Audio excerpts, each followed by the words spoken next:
tidak bisa merespon gejala yang muncul dalam dirimu. Karena kamu awalnya tidak kenal, ya kamu tiap hari panik, tiap hari pontang-panting dengan situasi dirimu sendiri. Kalau kamu sadar diri kan, oh dalam situasi ini saya ini biasanya baper, tak hindarilah.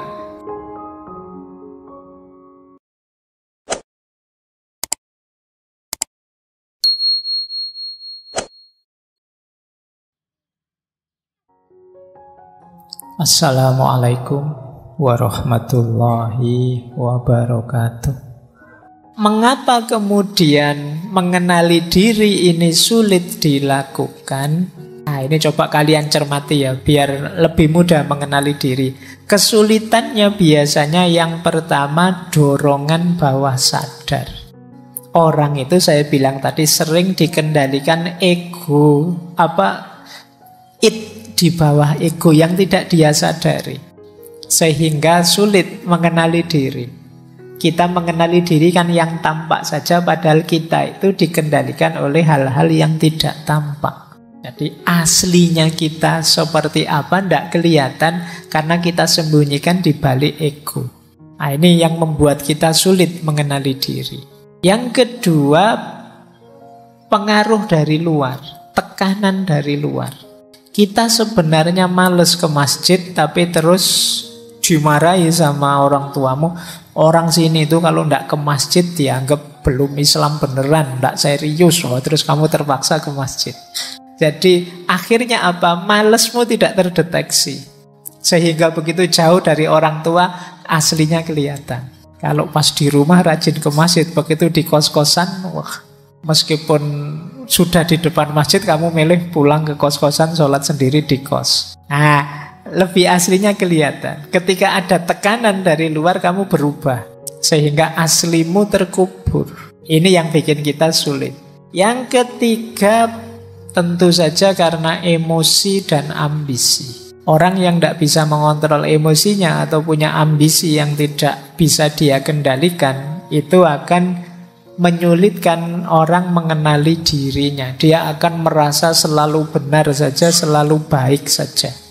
Terus yang keempat, orang sulit mengenali diri karena keterbatasan pengalaman. Sekaligus yang kelima, keterbatasan pengetahuan. Orang itu kan kenal diri karena belajar dari pengalaman. Tapi banyak orang yang lebih suka di zona nyaman sehingga pengalamannya tidak tambah, ya itu terus, sehingga sulit ekspresi dirinya tampak. Dan sulitlah dia mengenali dirinya. Karena pengalamanmu terbatas. Kamu belum mengalami ini, belum mengalami ini, sehingga responmu belum kelihatan. Aslinya dirimu belum tampak. Kamu tidak pernah mengalami kan, sudah kuliah rajin-rajin nyusun tugas masih dapat nilai E misalnya, karena kamu enak terus studimu. Nah, ini pengalaman dapat nilai E itu tidak menampakkan aslimu kalau pas mengalami yang seperti itu. Nah, ini namanya keterbatasan pengalaman. Setiap orang mengalami keterbatasan ini, maka ekspresi dirinya itu jadi tidak muncul sepenuhnya. Kita tidak bisa membaca diri kita secara utuh. Karena hidup kita selama ini lancar-lancar saja, kita tidak tahu bahwa kalau begitu ngalami masalah yang sulit, kita ini bisa kalap loh misalnya. Kita ini bisa lepas kontrol loh. Kita tidak pernah begitu karena kita tidak pernah ngalami situasi yang membuat kita lepas kontrol. Kalau kita sebenarnya pernah ngalami, mungkin kita bisa baca, wah saya harus hati-hati nih kalau marah. Ternyata saya itu kalau marah ngeri ya. Lepas kontrol saya itu ternyata. Saya tidak pernah ngalami yang begitu. Baru kali ini saya sadar, saya sendiri baru tahu kalau marah itu ternyata aku semengerikan itu. Nah, kita tidak pernah ngalami itu, maka kita tidak tahu kita punya potensi begitu. Juga keterbatasan pengetahuan. Ya, semakin ilmu kita terbatas, ya semakin sulit kita mengenali diri. Dan yang terakhir, kerumitan situasi. Kadang-kadang situasi hidup kita ini kompleks. Jadi kita sendiri sulit membacanya. Pak, saya tidak paham ini, Pak. Saya ini sedih, bingung, apa stres, apa kamu campur aduk, tidak karu-karuan. Situasinya memang rumit. Dibaca dari banyak perspektif bisa. Ya, saya itu sejak kemarin memang gegeran terus sih Pak sama pasangan saya. Tapi apa putus lebih baik ya? Tapi kalau enggak putus gimana? Kalau putus situasi kan kompleks. Nah, kamu kebingungan untuk memutuskan. Kan enggak jelas, situasinya rumit. Jadi kalian mengenali dirimu yang kamu inginkan juga sulit. Nah, ini halangan-halangannya. Kenapa mengenali diri itu kadang-kadang sulit. Tapi ya bukan tidak mungkin diatasi. Tetaplah baca dirimu. Karena tadi ini kuncinya kita bisa berkembang. Kenapa harus mengenal diri? Coba lihat. Saya kasih contoh dari Socrates. Cinta kalau tidak diawali dari pengenalan diri, hidupmu akan kacau. Yang pertama apa? Kemungkinan kamu bisa salah milih pasangan. Saya itu orangnya mudah tersinggung loh ya. Nah, kalau kamu tidak kenal bahwa kamu mudah tersinggung, kamu ngawur saja nyari pasangan, akhirnya dapat pasangan yang tadi, yang kalau ngomong nyelekitnya luar biasa. Wah, itu kamu habis kamu. Kamunya baperan, pasanganmu tidak bisa dikontrol ngomongnya. Yo, ya itu karena kamu tidak kenal dirimu sih, akhirnya yo salah kamu milih pasangannya. Nah, kita berusaha dekat dengan orang yang tidak cocok dengan kita. Kenapa begitu? Kita tidak tahu aku itu orang seperti apa, sehingga aku butuh yang seperti apa. Yang kedua, orang yang tidak mengenali dirinya, jatuhnya adalah dia tergantung pada orang lain. Akhirnya dia ikut saja, nempel saja pada yang lain. Wong dia tidak tahu, tidak kenal dirinya, tidak bisa mandiri. Yang ketiga, orang yang tidak kenal dirinya itu menyulitkan yang lain. Karena dia kalau ditanya juga tidak bisa jawab. Perasaanmu seperti apa, yang kamu inginkan apa, yang kamu butuhkan apa. Ya karena dia tidak kenal dirinya, jawabannya tidak tahu. Jadi ini juga sulit kan kalau kamu bergaul dengan orang yang manut saja. Kalau ditanya dia tidak bisa jawab apa-apa, pokoknya terserahlah kamu, ikut sajalah. Itu kan susah juga punya teman yang begitu. Enaknya malam ini makan apa? Terserahlah. Yo, gimana? Angkringan saja? Janganlah, masa angkringan. Lah kemana? Ke mall, KFC. Alah, uang kita terbatas, so enggak usah lah makan di mall. Pokoknya mau kemana saja dibantah. Dia sendiri kalau ditanya lah terus di mana, enggak tahu. Nah, itu kan sulit. Mending kamu tahu siapa dirimu. Aku sih pinginnya ini, tapi yo monggo kalau kamu punya pertimbangan yang lain, itu kan lebih enak daripada terserah. Nanti kan dibikinkan warung terserah itu. Jadi oke ya. Jadi pengenalan diri lebih enak. Terus ya tidak bisa merespon gejala yang muncul dalam dirimu. Karena kamu awalnya tidak kenal, ya kamu tiap hari panik, tiap hari pontang-panting dengan situasi dirimu sendiri. Kalau kamu sadar diri kan, oh dalam situasi ini saya ini biasanya baper, tak hindarilah. Oh kalau situasinya begini saya masih kuat kok, enggak apa-apa, ayo berapa kali pun saya sanggup. Ini kita bisa mengantisipasi secara pas. Tapi kalau kita enggak kenal diri kita, sulit. Nah, terus biasanya orang yang enggak kenal dirinya itu hidupnya sepenuhnya mengandalkan pengalaman yang kemarin-kemarin. Dia enggak punya visi. Biasanya begitu ya sudah begitu. Dan ini kan ya sulit juga kita berhubungan dengan orang lain, termasuk dalam hubungan percintaan, mengandalkan pengalaman yang dulu. Misalnya punya orang tua yang tidak harmonis, itu ya nanti semua laki-laki mesti begitu. Nanti yang trauma, semua perempuan juga. Nah ini namanya dikendalikan masa lalu. Kita tidak kenal diri kita, makanya takut. Hanya mengikuti pola sesuai dengan sejarah emosi kita. Pentingnya pengenalan diri. Jadi kalau kalian ini kan usia-usia sedang mulai jatuh cinta, nyari pasangan, jangan lupa awali dari kenali dirimu. sebelum kenalan dengan yang lain. Jangan sampai nanti kamu menyesal sendiri karena pontang-panting. Bukan salah dia, salahmu sendiri, tidak kenal dirimu. Yang pertama itu. Yang kedua, kerja juga begitu. Kalau nanti kamu kerja tanpa pengenalan diri, itu juga sulit maju. Yang pertama apa? Kamu tidak jelas tentang cita-cita, ambisi, keinginanmu. Kerja pokoknya ada yang nerima lah Pak, ada yang itu juga sudah syukur misalnya. Iyalah sementara itu, tapi kamu punya cita-cita apa sih? Punya keinginan apa sih? Tidak ada Pak. Yang penting ada uangnya, ada gajinya, ya oke. Coba deh, kamu tidak kenal dirimu sih. Coba dikenali dirimu. Aku itu bakatku apa ya? Aku nyamanku, aktivitas itu yang seperti apa? Passionku apa? Nah, sekarang saatnya kalian membaca diri. Yang kedua, ketika kita tidak mengenali diri, kita akan kehilangan banyak peluang. Mungkin ada peluang yang cocok dengan kita lewatkan. Ada kesempatan terbuka yang sesuai dengan kapasitas, kondisi diri kita lewatkan begitu saja. Ini karena kita tidak kenal diri kita. Atau bisa saja kita menghabiskan waktu untuk melakukan sesuatu yang bukan kita, tidak sesuai dengan jiwa kita.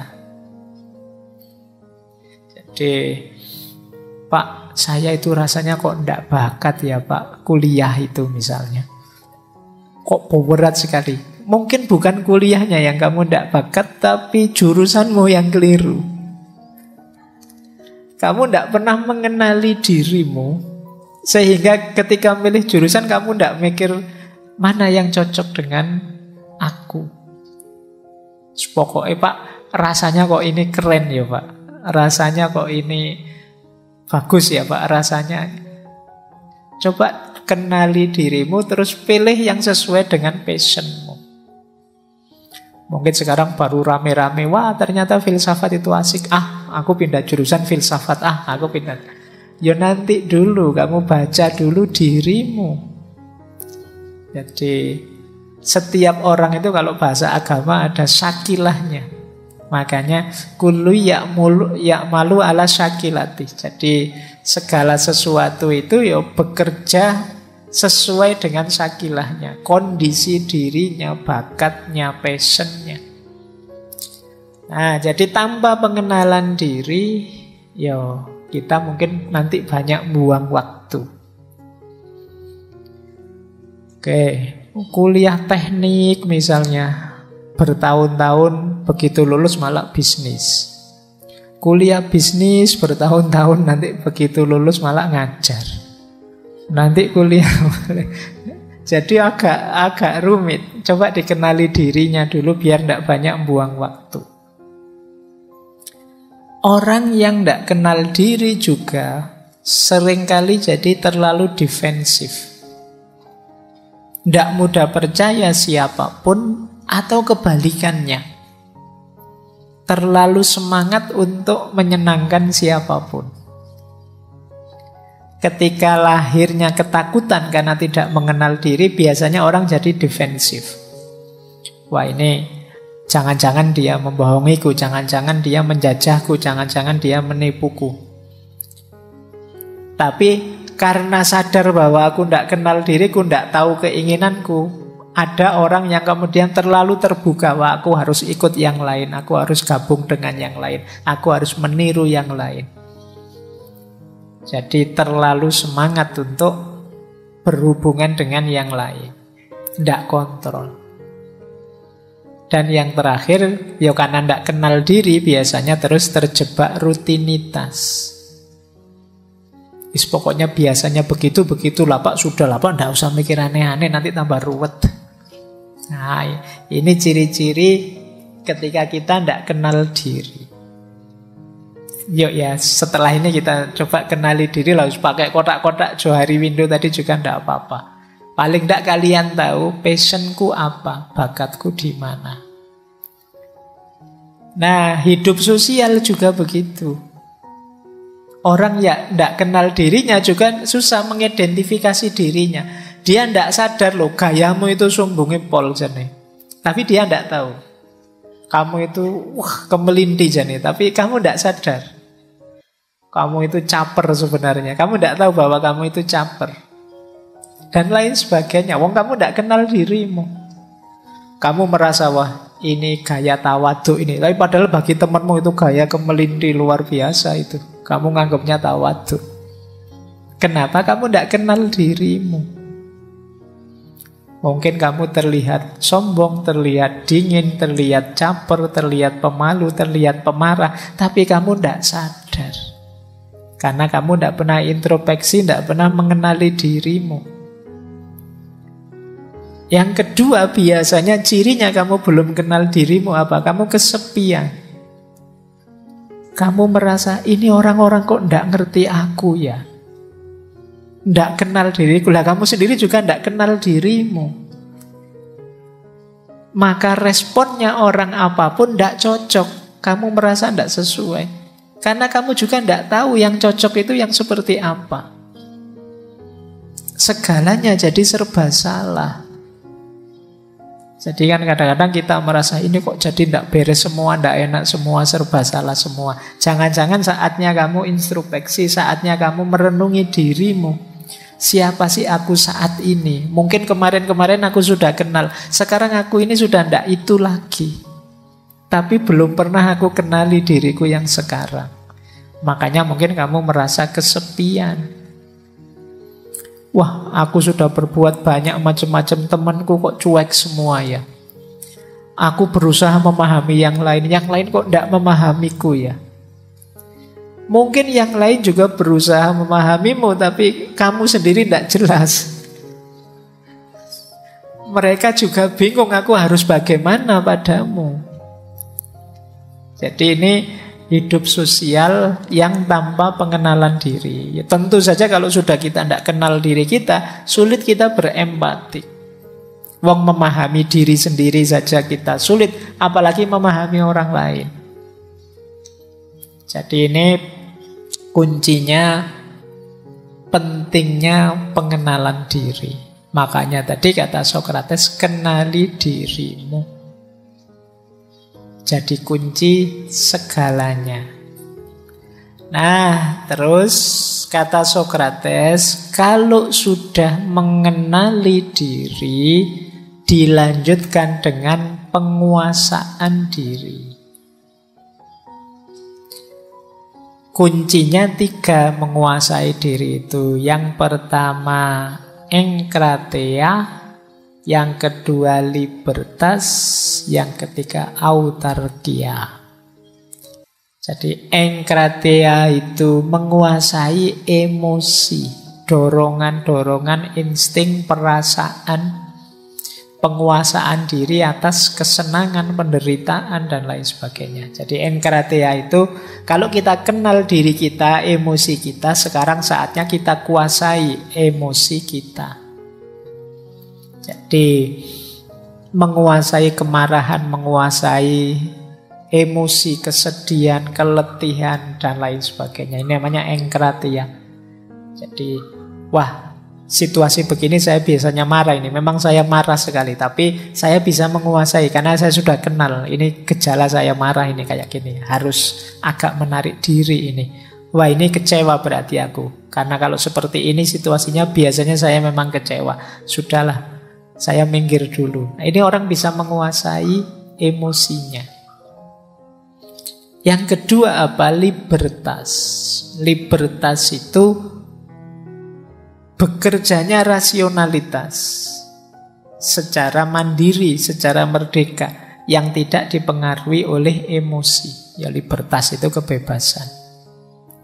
Emosi terkendali, akal sehat yang maju. Nah, ini libertas namanya. Jadi kalau kita sudah kenali diri, saatnya menguasai diri. Menguasai diri itu menguasai emosi, kemudian mengedepankan akal sehat, rasionalitas. Dan yang ketiga, ini penyeimbangnya apa? Autarkia. Autarkia itu, ini yang sering saya pakai istilah tahu batas. Tahu batas itu menurut Sokrates, cirinya yang pertama mandiri dari pengaruh. Yang kedua, menjadikan akal budi, akal sehat sebagai satu-satunya jalan mencapai kebahagiaan. Jadi orang tahu batas itu akal budinya jalan dan tidak mudah terpengaruh. Baik, jadi setelah kita mengenali diri, kita kuasai diri. Kita lanjut ya.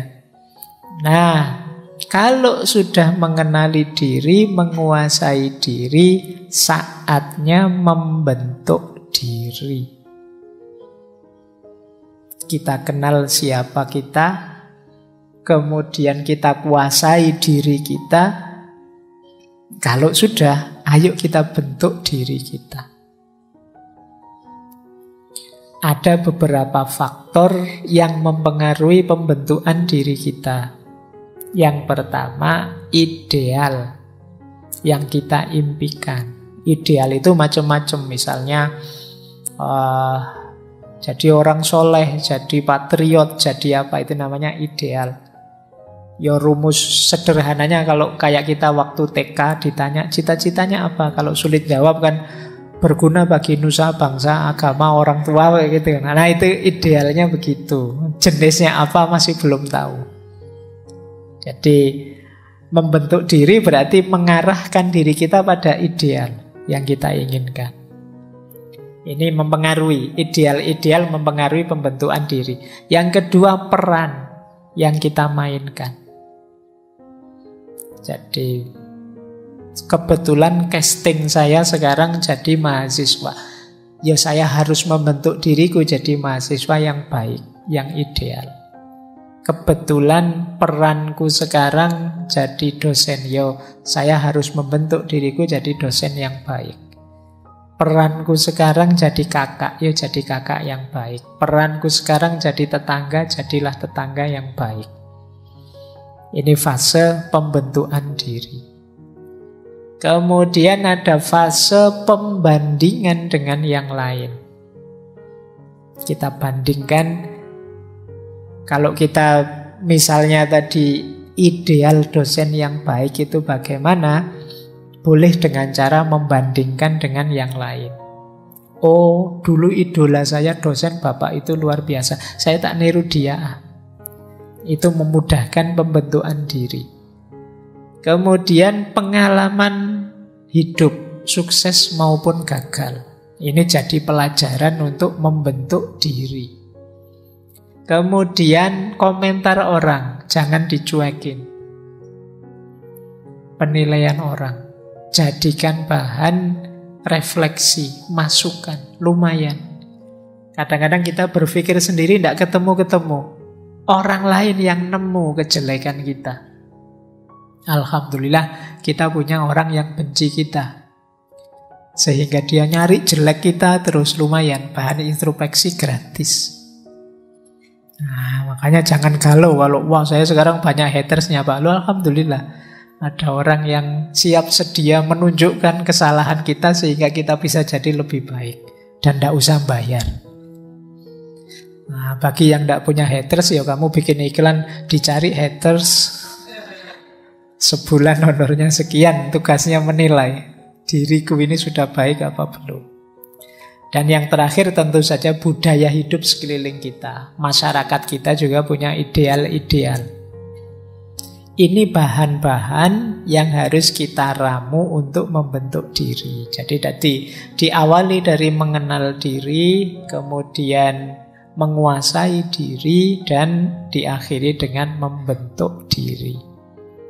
Inilah semesta problem dari know yourself, kenali dirimu. Gnotiseuton. Baik, itu babak pertama tadi, memahami diri, mengenali diri. Sekarang yang kedua, menguji diri. Jadi kata Socrates kan, an unexamined life is not worth living. Hidup yang tidak diuji itu hidup yang tidak berharga untuk dihidupi. Jadi hidupmu itu harus ditanyakan terus, biar jelas bahwa kamu memang benar-benar berpegangan pada kebenaran, pada kebaikan.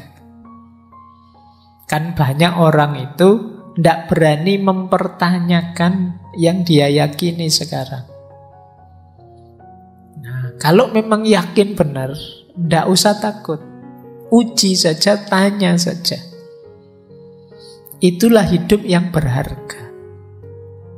Jadi maka kata Socrates, an unexamined life is not worth living.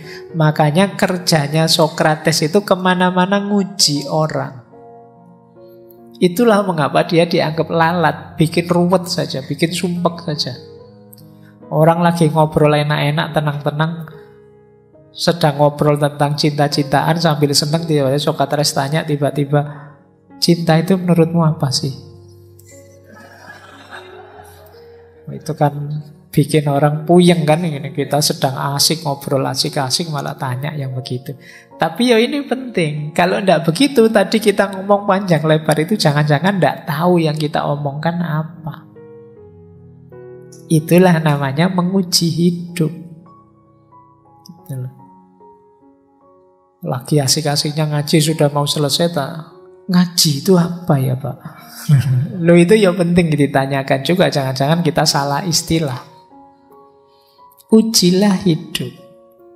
Nah, ini terkenal sekali rumus triple filter dari Socrates ini. Apa sih yang ditanyakan, diujikan? Paling tidak 3 hal ini. Apakah sesuatu itu benar? Apakah sesuatu itu baik?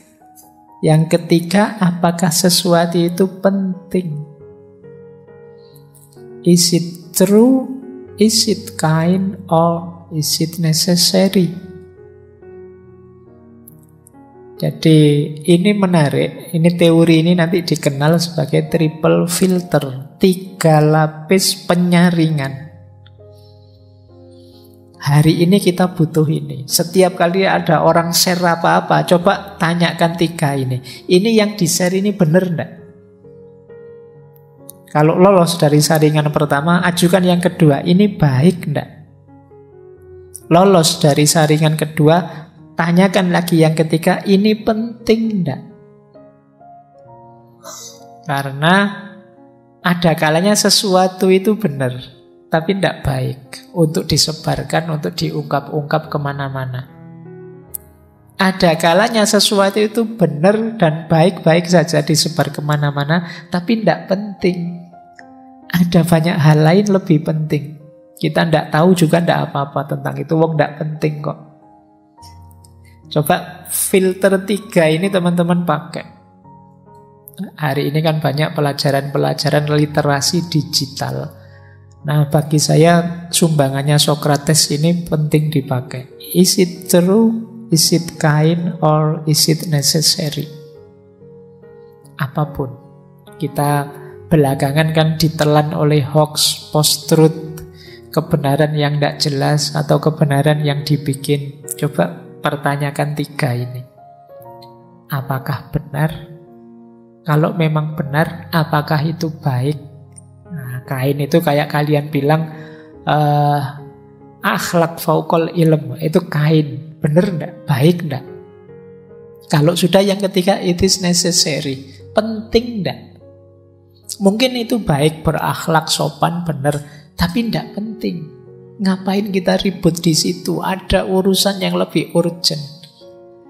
Ini enggak usah dibahas juga mungkin enggak masalah. Ada yang lebih urgent untuk diangkat, dibahas. Itu namanya necessary. Jadi kalian boleh bantah postingan, itu memang benar, mungkin juga baik, tapi bagi saya tidak terlalu penting. Nanti yang lain, kalau tidak penting ngapain kamu komen? Ya kalau tidak penting ya tidak usah ikut-ikutan komen. Berarti kita ikut sibuk di situ. Oke, baik. Menguji hidup berarti ini. Pastikan keputusan kita, pilihan hidup kita itu memang true, kind, and necessary. Jadi jangan sampai kita ngambil pilihan-pilihan yang kebalikannya itu. Sudah salah, jelek, tidak penting lagi. Jangan sampai yang begitu ya. Itu kan mungkin pernah saya sampaikan dulu ceritanya Sokrates yang jadi asbabul wurudnya quotes ini. Jadi satu ketika ada temannya datang bilang ke Sokrates, "Wahai Sokrates, aku membawa gosip baru dari kota yang menggosipkan dirimu dan murid-muridmu." Nah, terus kata Sokrates, sebelum kamu cerita gosipnya, coba kamu jawab 3 pertanyaanku, kata Sokrates. Yang pertama, yang kamu bawa itu benar enggak? Pasti benar enggak?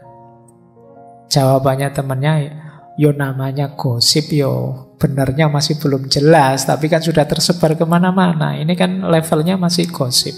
Oh, berarti belum pasti benar. Oke, pertanyaan pertama. Pertanyaan kedua, yang kamu bawa ini info tentang hal-hal yang baik atau tidak? Ya kalau hal yang baik ya tidak jadi gosip. Namanya gosip itu ya tentang yang kontroversial, yang buruk-buruk dan lain sebagainya. Oke, filter kedua. Yang ketiga, aku tahu atau tidak tentang gosip itu penting tidak? Ada pengaruhnya tidak? Jawab temannya, ya mungkin tidak ada sih, kamu tahu atau tidak tahu tidak ngefek kok sebenarnya. Nah, terus kata Sokrates, oh berarti gosip yang kamu bawa itu belum pasti benar, bukan tentang hal yang baik. Dan yang ketiga, saya tidak tahu pun tidak apa-apa, makanya sudahlah, tidak usah cerita ngapain. Nah, ini namanya triple filter. Oke, biar waktumu tidak habis untuk hal yang tidak penting, apalagi tidak baik, apalagi tidak benar. Eman-eman waktumu, waktu tidak bisa didaur ulang. Jadi yuk, efektifkan waktumu, uji hidup. Nah, ini yang saya bilang tadi. Jadi menguji diri itu tidak selalu ke dalam. Ini saya ambil dari bukunya Dr. Mitchell Green.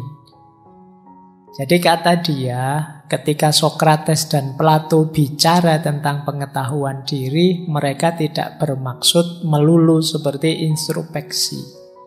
Tetapi mereka menggunakan instrumen yang sekarang dikenal sebagai dialektika. Argumen bolak-balik antara para pendebat yang siap menantang ide satu sama lain. Jadi ini pelajaran yang berbeda dengan introspeksi. Jika engkau ingin tahu pikiranmu, ya engkau harus mencoba meyakinkan orang lain tentang ide tersebut. Jadi ada strategi untuk memudahkan kita menguji diri. Biasanya kan kita kalau mempertanyakan kebenaran kita akan sulit. Biarlah orang saja yang mempertanyakan, mengadunya dengan kebenarannya. Nanti akan terjadi diskusi. Ini lebih menguatkan pandangan kita. Makanya ada 2 syarat menguji diri itu. Yang pertama feedback, yang kedua coachability. Istilahnya menarik ya, coachability. Kata dasarnya memang coach. Jadi feedback itu siaplah diberi masukan. Terbukalah untuk menerima umpan balik.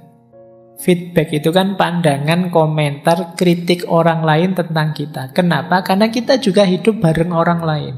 Orang itu mungkin ya di masyarakat mempekerjakan kita atau memecat kita atau mempromosikan kita, percaya pada kita, mau memberi utang pada kita dan lain sebagainya. Itu karena pandangan mereka terhadap kita. Maka kita perlu tahu itu. Itu namanya feedback dari mereka. Kalau aku kayak gini, ini gimana sih responnya teman-teman ya? Satu kelas, satu majelis. Ini namanya feedback. Makanya di surat Al-Asr itu kan kita ditekankan untuk watawasau bil haq. Saling menasehati, saling memberi feedback. Aku bagaimana, kalau engkau menurutku begini. Itu memberi feedback. Cuma feedback ini tidak akan ada gunanya kalau tidak ada mentalitas coachability. Coachability itu maksudnya kalian harus siap di coaching, siap dilatih, siap diberi masukan. Banyak orang yang apatis, tidak bisa dinasehati. Ya tidak ada gunanya feedback. Jadi tidak ada gunanya watawasau bil haq tadi kalau kita tertutup. Jadi coachability itu kita mau mendengar, mau memasukkan dalam diri untuk perbaikan diri.